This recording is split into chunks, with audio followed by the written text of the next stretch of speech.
Salut à tous, bienvenue dans l'entre. Aujourd'hui, j'ai le plaisir de vous retrouver pour une présentation de réplique ou plutôt d'une gamme. Mais on va s'intéresser quand même à un modèle particulier. Il s'agit de la gamme Edge de chez Specna Arms. Et là, on a le modèle SAE12 PDW. C'est la mode, c'est parti.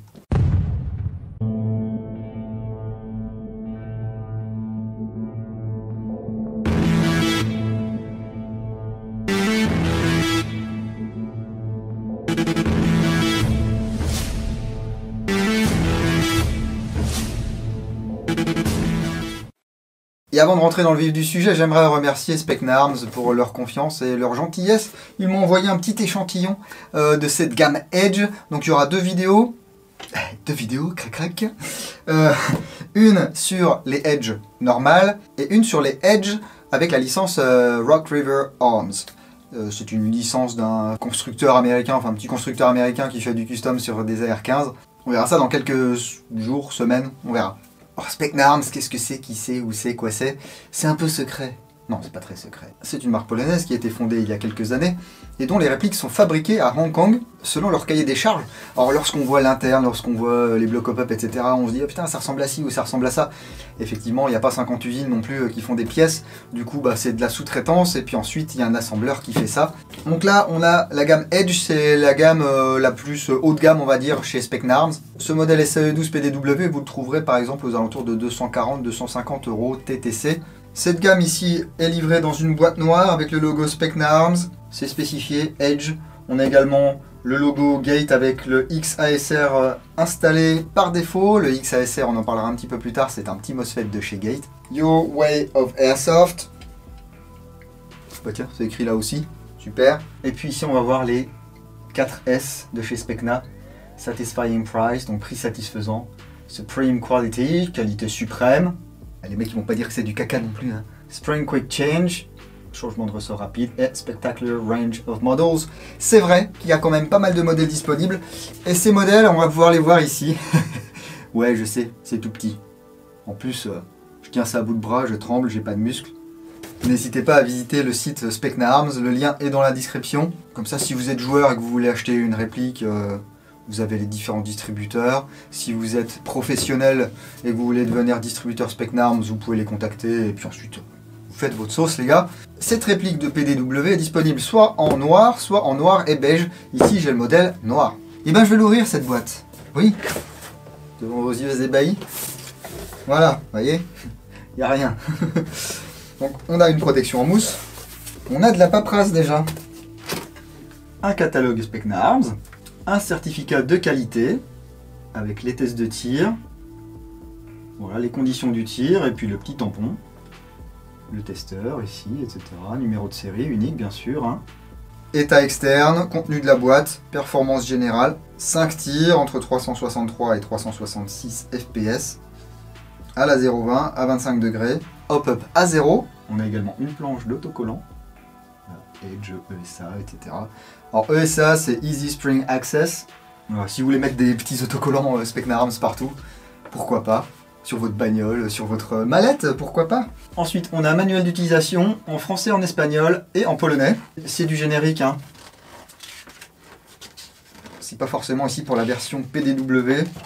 Comment mettre la batterie, les symptômes, les problèmes, comment dépanner. Ensuite ce n'est pas un mais 2 chargeurs que vous allez trouver dans cette boîte.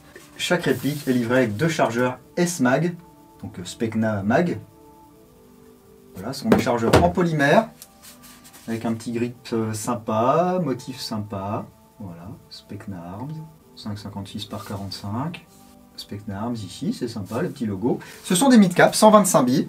Donc voilà, vous avez 250 billes là pour les jouer, c'est largement suffisant dans un premier temps les gars. Hein. Ça a l'air bien robuste ça. Ah, j'aime bien. Concernant la compatibilité de la réplique avec d'autres marques de chargeurs, on verra ça après le générique de fin. Comme je le fais maintenant, hein, ça évite de perdre 5 minutes là-dessus. Oh là là oh du dessicant et également un petit goodies. Voilà un tour de cou, Specna Arms. Donc un peu tout là, Core, c'est le modèle un peu en dessous. Et SAEC System, c'est changement de ressort rapide également. Edge. One, Orion, c'est le nom de la gearbox, ça. S-Mag, ESA2, Enter and Convert. Alors tout ça, Enter and Convert, ESA, ESA2, etc.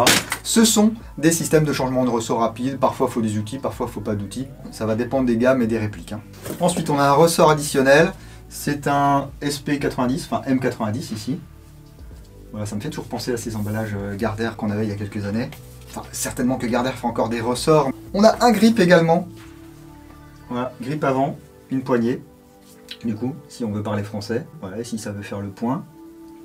Donc ici, une vis, voilà, de mâchoire, compatible Picatinny bien sûr. Ici, on a un petit compartiment fermé par un capot en caoutchouc. Bon, ça va nous permettre de mettre des petits accessoires.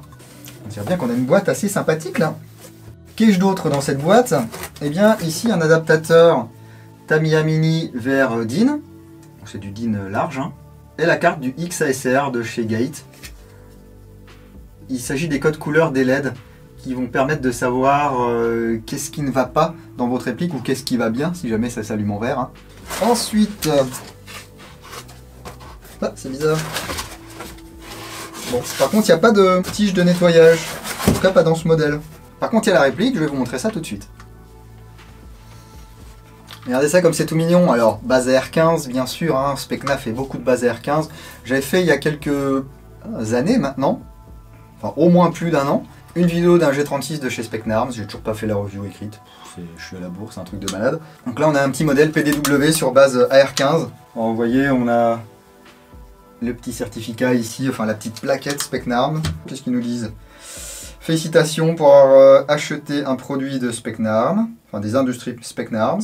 Nous sommes confiants que grâce à la haute qualité, à l'ajustement parfait des éléments et au contrôle qualité très rigide, très strict du coup, vous détenez maintenant entre vos mains une réplique d'Airsoft qui répondra à vos plus hautes demandes, vos plus hautes espérances plutôt. Hein. Specna Arms, your choice for Airsoft. Hop là, donc je vous le disais, ici c'est la version noire, elle existe également en noir et beige. C'est léger, c'est compact, c'est maniable. Ça mesure entre 570 et 660 mm pour une masse de 2420 grammes. Donc voilà, même si vous êtes comme moi pas très musclé, ça va être bien ça pour aller jouer. Ah.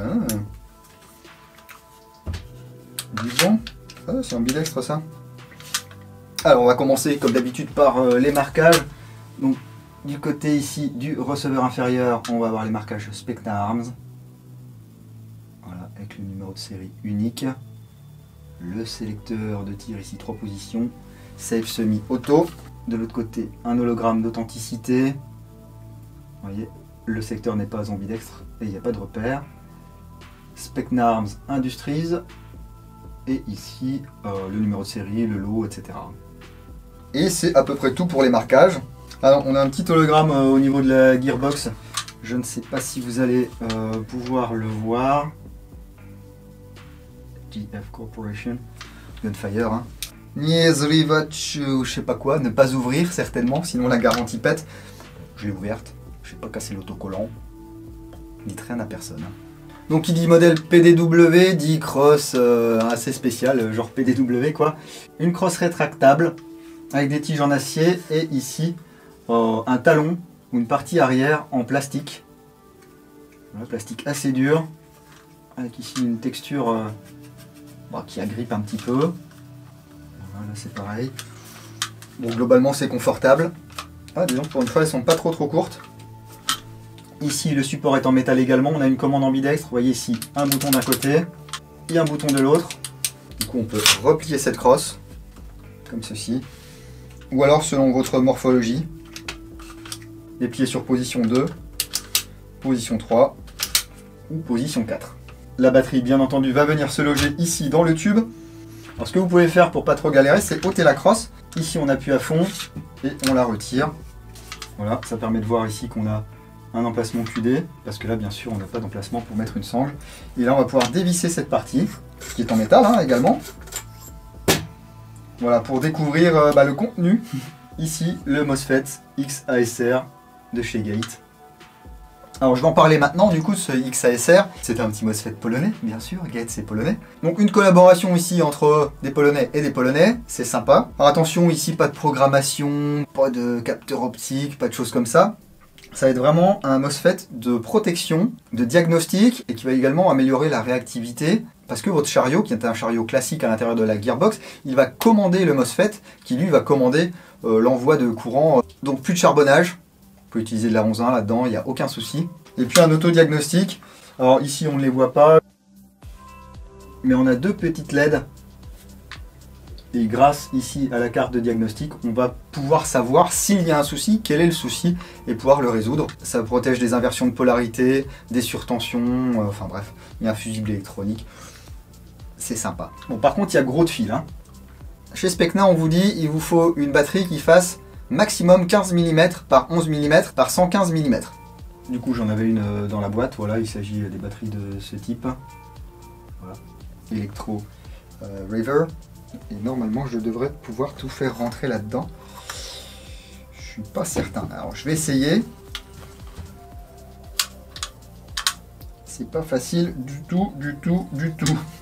Bon, ce qu'on peut voir, c'est que cette partie va s'en aller aussi, si on veut. Voilà. Mais il n'y a pas forcément besoin de l'enlever. Tant que j'y suis, je sais, j'ai pas fini la présentation du truc comme je fais d'habitude. Mais là, je suis là-dedans. On y reste. Hop, ça va être une clé de 3. Yes.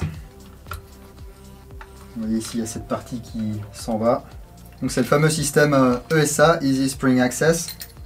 Voilà, je suis pas obligé d'enlever le truc. Et vous voyez ici, on accède au guide de ressort. Pareil, clé Allen de 6.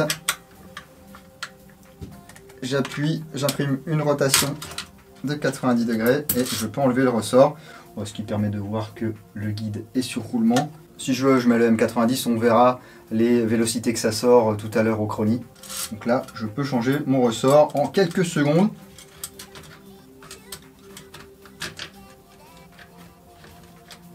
La poignée pistolet ici, c'est un modèle que vous connaissez certainement. Voilà, si vous avez déjà regardé des vidéos dans l'antre. Et ici, le système d'accès rapide au moteur. J'appuie ici et je vais pouvoir enlever cette cale et ôter le moteur. Comme ça, pas besoin d'outils, c'est pratique. Niveau pontet que de détente, c'est du classique. Puis de chargeur, c'est pareil. Bouton d'éjection du chargeur, rien de bien neuf. Le levier de chargement ici, hop. Et il permet de se rendre compte qu'il n'y a pas d'arrêtoir de culasse et qu'il s'agit d'un hop-up radial. Avec une molette, qu'elle est très bien. Du coup, l'arrêtoir ici ne sert à rien, mais il est quand même là. Ça fait joli. On a un garde-main relativement fin avec 4 rails ici. Et sur chaque rail, vous avez un petit QD ici. Si vous voulez mettre un anneau de sangle ou autre chose. Ces rails sont bien sûr amovibles. C'est du 2,5.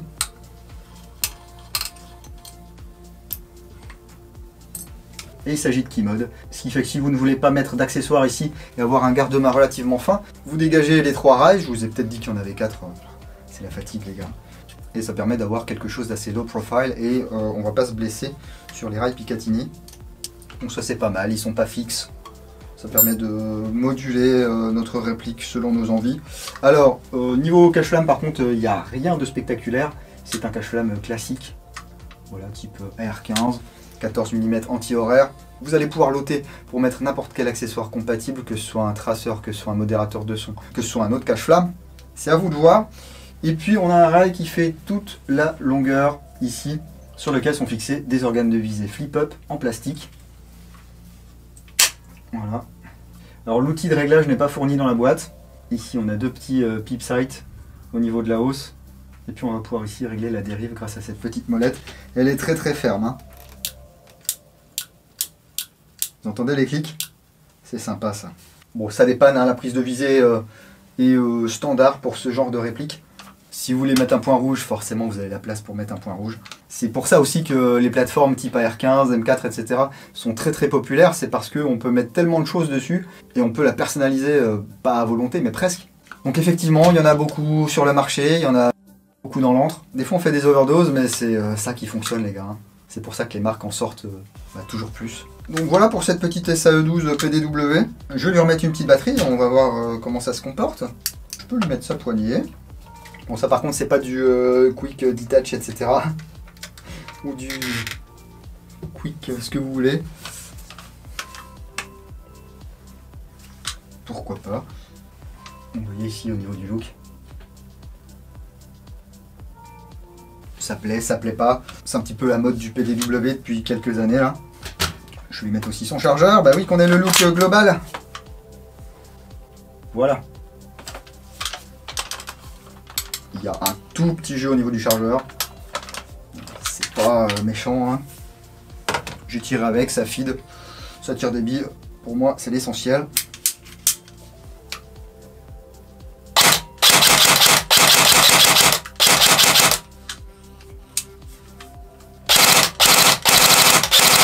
Ça claque, hein.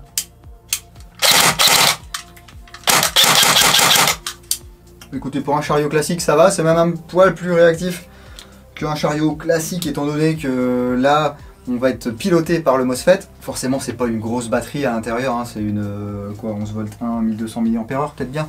Mais si comme moi, vous jouez beaucoup en semi, la réactivité est assez bonne, hein, à moins que vous vouliez spammer comme un fou. À l'intérieur, on va avoir la Gearbox Orion. Alors, je vous laisserai découvrir ça dans la revue complète sur l'entre le blog. C'est une Gearbox qui est prétendument renforcée. Elle peut en théorie tenir jusque du M140. Je vous le disais, j'ai déjà démonté, j'ai déjà pris les photos, etc. C'est plutôt pas mal. Voilà, pour du sortie de boîte, pour du 250 balles, c'est bien. Franchement, c'est bien. On sent que Specna, ils veulent pas trop se prendre la tête. De toute façon, il y a une garantie hein, sur leur réplique. Donc même si vous avez un souci, c'est des systèmes mécaniques, donc forcément ça cassera un jour ou l'autre.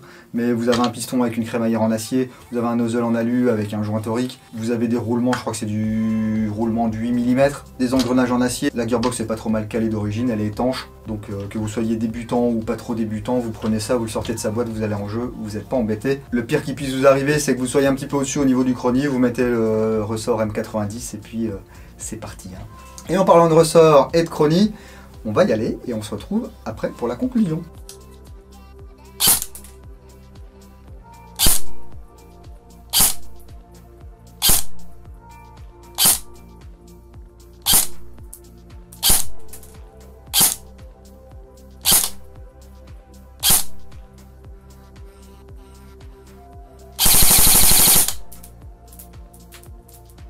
Pour la même batterie, même bille.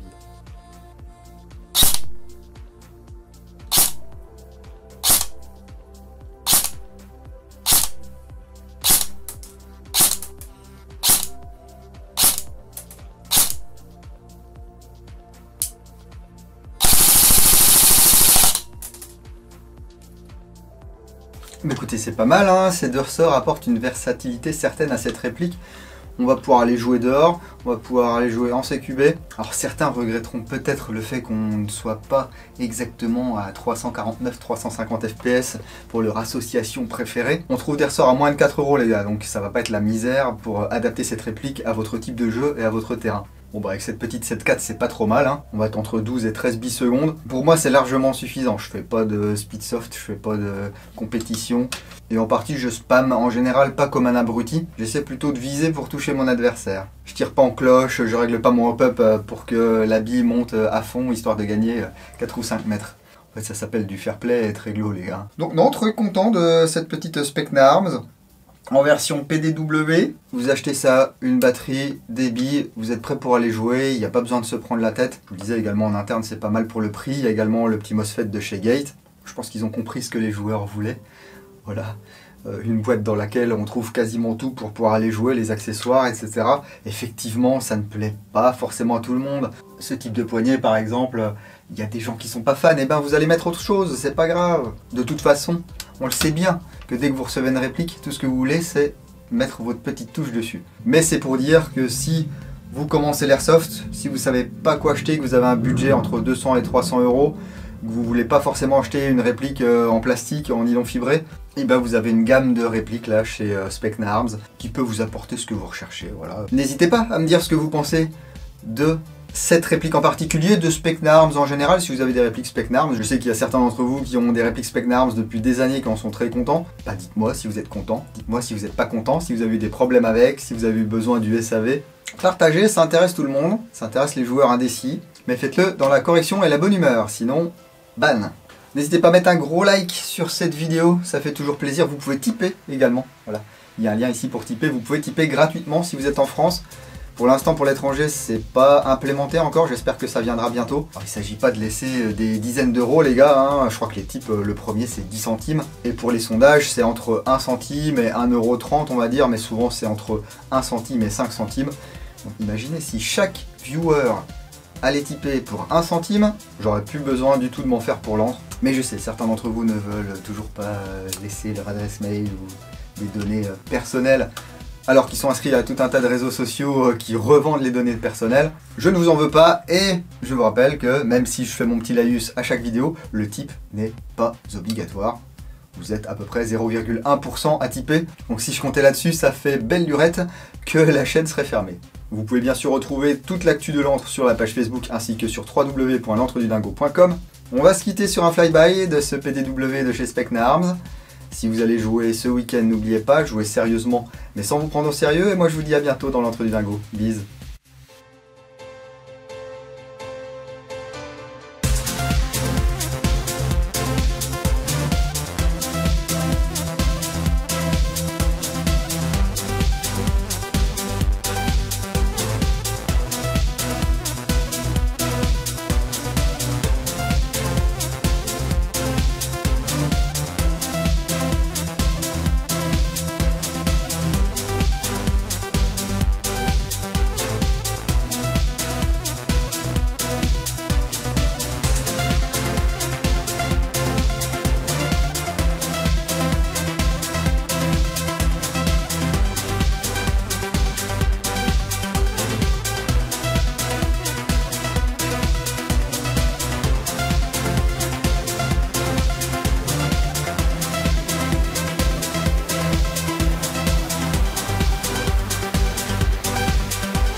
Allez, on va passer au chargeur. Qu'est-ce qui rentre pas? Effectivement, le chargeur SMAG, lui, va rentrer. Ici, on a un chargeur Guegui polymère. Ça rentre. À poil de jeu. Chargeur Amoeba. Ça rentre. Il y a du jeu. Chargeur VFC Metal iCap. Ça rentre. Il y a du jeu. Chargeur CAA. Ça rentre. Il y a un peu de jeu. Chargeur Revolt Army. Ça rentre, il y a un peu de jeu. Chargeur OPS, balle apparente. Ça rentre, il n'y a quasiment pas de jeu. Ah, je les aime ces chargeurs. Plus ils sont pas chers. Chargeur ATM D-Day. Ça rentre, il y a un tout petit peu de jeu. Chargeur Airsoft Systems. Ça rentre, il y a un tout petit peu de jeu. Chargeur VFC QRS. Oh, ça rentre. Et il n'y a pas beaucoup de jeux. Bah voilà, pour les chargeurs Stanag que je possède. Ces Specna Arms ont vraiment l'air de tout manger ou presque, c'est une très bonne nouvelle.